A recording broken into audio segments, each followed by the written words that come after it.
আমরা সেই কত বছর ধরে এটার জন্য প্ল্যান করছি, প্রায় কম করে হলেও 2013-14 থেকে তো বটেই। এই প্রথমবার আমাদের হচ্ছে। থ্যাংক ইউ শুভদা। নমস্কার, আজকে হচ্ছে 9 নভেম্বর 2025। আজকে আমরা বেরিয়েছি, আমরা যাব নেতাজি ইন্ডোর স্টেডিয়াম কলকাতায়। ওখানে ফটো ভিডিও এক্সপো চলছে, সঙ্গে আছে আমার বন্ধু আর্য। হ্যালো। চলুন দেখা হচ্ছে।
একটু ডিসঅ্যাপয়েন্ট হলাম, তার কারণ হচ্ছে গিয়ে কি আসেনি জানো?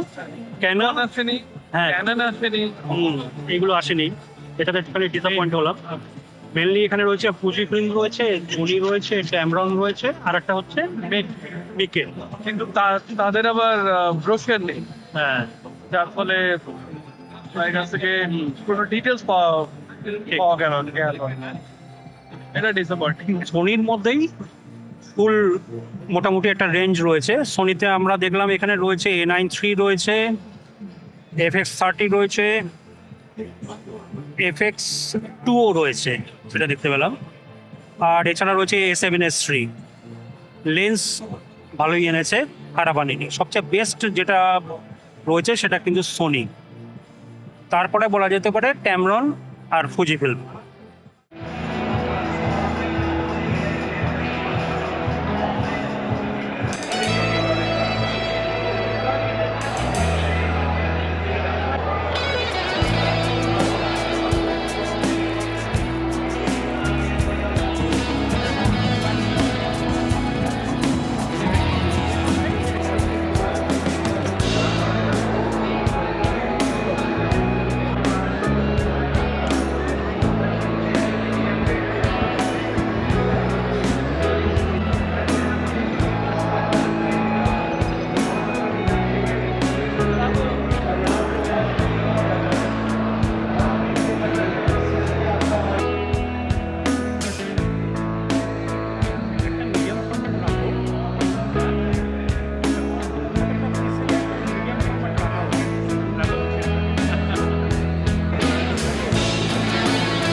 তাহলে এবার ঘোরাফেরা আচ্ছা কিরকম মনে হলো?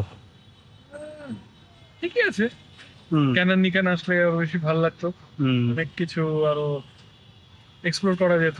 হ্যাঁ সেটার অপশনটা ভীষণ কম, মেইনলি এটা যারা ফটোগ্রাফি নিয়ে ব্যবসা করে তাদেরই জন্য। হুম আহ, মানে যেমন অ্যালবামের প্রচুর দোকান, বিভিন্ন রকমের এডিটিং এর যন্ত্রপাতি, কুইক এডিটিং স্পেসিফিক্যালি যেটা ফটোগ্রাফারদের লাগে, প্রফেশনাল ফটোগ্রাফার, হুম সেই সব আর কি। মানে এইসব জিনিসই বেশি, ইকুইপমেন্ট কম। আমারও সেটাই মনে হলো আর কি, সব মিলিয়ে আরো বড় হওয়া উচিত ছিল। দেখা যাক ভবিষ্যতে কিরকম হয়। তারপর আর্যবাবু বলো। বাড়ি যেতে যেতে হঠাৎ করে খিদে পেয়ে গেল, তাই তো? একদম প্রচন্ড খিদে, শুধু খিদে নয়, তা সেই জন্য আমরা এখন কোথায় ঢুকেছি?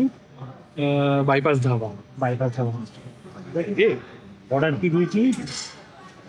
দিলাম মশালা কুলচা, হ্যাঁ চিকেন চাপ, হ্যাঁ আর তোমার হচ্ছে মাটন কিমা, ঠিক। আর আর দাঁড়াও আরেকটা আছে, সেটা হচ্ছে মোহিতো।